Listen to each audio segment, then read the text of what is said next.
시청자 여러분 안녕하십니까? MTN 한라인5입니다.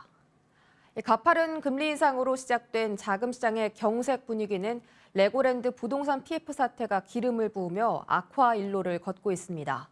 특히 단기 자금 조달을 위해 기업어음을 대거 발행하고 부동산 PF에도 적극적으로 뛰어든 증권사들의 상황도 심각합니다. 당국이 50조 원 플러스 알파카드를 꺼내들며 시장 진정에 나서긴 했는데 실효성을 거두기에는 부족하다는 지적도 나오고 있습니다. 자본시장에 닥친 자금 경색 현상을 진단하는 돈맥경화 자본시장 초비상, 첫 순서로 김혜수 기자입니다. 인천에 있는 한 오피스텔 개발 사업 대출 채권을 유동화한 자산담보부 단기채. 투자은행 업계에 따르면 한화투자증권은 지난 21일 연 8.5%의 금리를 주고 3개월 만기인 이 자산담보부 단기채의 차환 발행에 성공했습니다. 이달 PF 자산담보부 단기채 금리의 평균이 연 4.8% 수준인 것을 감안하면 높은 수준입니다. 하지만 최근 업계의 상황을 보면 이 정도 금리는 그나마 양호한 수준이라는 평입니다.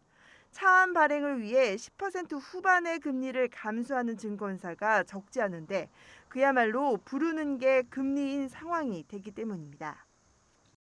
A1 등급 이하, 이를테면 A2 플러스 A2 등급들은 여전히 지금 단기자금 시장에서 자금을 구하는 게 좀 어려운 상황이고요. 그래서 일부 부동산 금융이 과도했던 증권사들이 만기가 돌아오는 물량들을 충분히 시장에서 조달할 수 있을 것이냐. 자금 경색 상황이 심각해지자 금융당국은 채권 시장에 50조 원을 뛰어넘는 유동성을 공급하겠다고 밝힌 상황. 이를 통해 차환 발행에 어려움을 겪는 부동산 PF, ABCP 등 회사채와 CP를 사들여 자금 시장에 숨통을 트여주겠다는 계획입니다.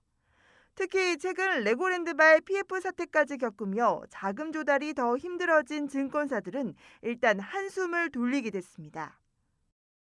시장이 문제가 되고 있는 PF, ABCP랑 그리고 지자체에 대한 신용도 추락 이러한 부분에 대해서 정면 대응을 한 대책이라고 볼 수가 있기 때문에 확실히 실효성을 좀 갖춘 대책이라고 조금 저는 판단이 되고요. 하지만 이런 상황이 중장기적으로 이어질지는 미지수입니다. 나이스 신용평가에 따르면 증권사가 이달 차환 발행해야 하는 단기 PF 유동화 증권은 6조 7천억 원이고 11월과 12월에는 규모가 각각 10조 7천억 원, 9조 7천억 원에 이릅니다.